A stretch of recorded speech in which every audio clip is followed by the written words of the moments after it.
Good. At approximately 2:38 this morning, a Minneapolis police officer transmitted over the radio that he heard two bursts of fully automatic gunfire while he was in this area.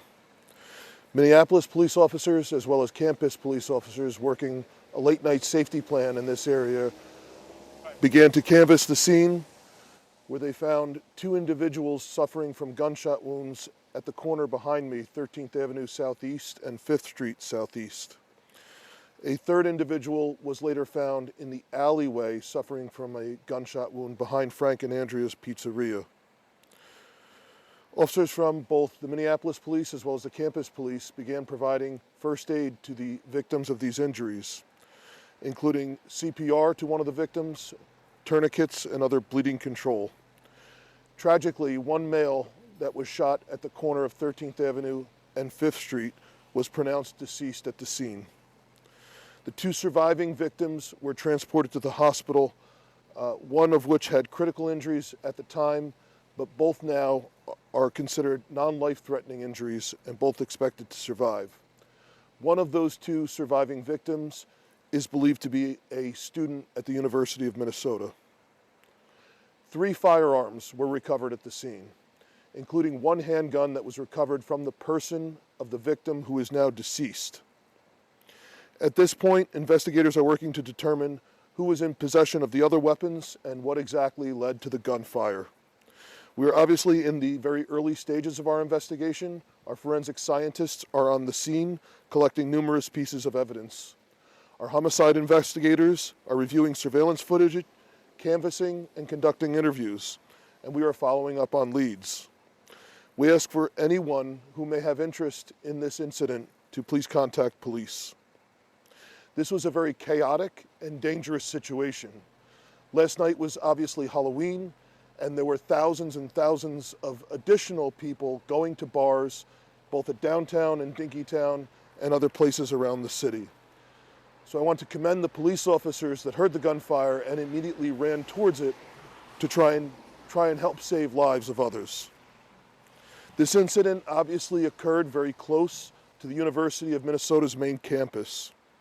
And we want students, parents, as well as the residents of this area to know that our departments are working closely together to keep everyone in our community safe. You will see an immediate increase in patrols in this area and engagement as the investigation continues. As well as last night, because of the additional people that we knew were out at the bars, we had additional police officers working. We held over the entire afternoon mid-watch throughout the city, and we ordered onto duty prior to this police officers who were off duty and working off-duty details. This tragedy is another reminder of how quickly gun violence can shatter lives. And we want everyone to know that the Minneapolis Police Department, as well as all of our law enforcement partners, the Sheriff's Office, the University of Minnesota Police, are committed to working together with our community to make sure that things like this do not happen again. And with that, I'll take questions that you have. All 3 victims are males? All 3 victims are males. We have not positively identified the victim who is deceased. I was engaged? No, I don't believe the one of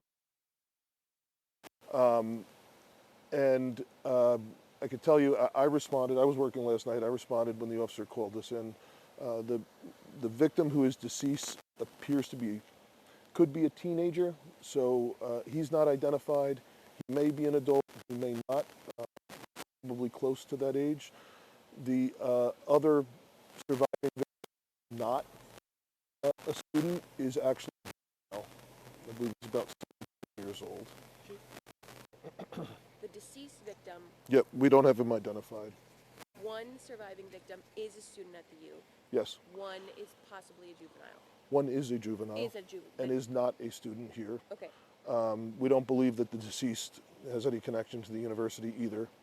But there's a third victim who is surviving. He was injured by gunfire, critically injured at the time. He's expected to survive. And we believe he is a student, an undergraduate at the university. Yes. Okay. Can Can you speak to that? We know that there has been in the past lots of juvenile crime, Yes. specifically in this Dinkytown Yes. neighborhood. Yes. So do you think that's what is going on here? We believe, yes. I mean, this is similar to the disorder that we've had that have been problems here. We had additional officers working. We had them come in earlier in the evening because it was Halloween. We knew there would be larger crowds here, and there were.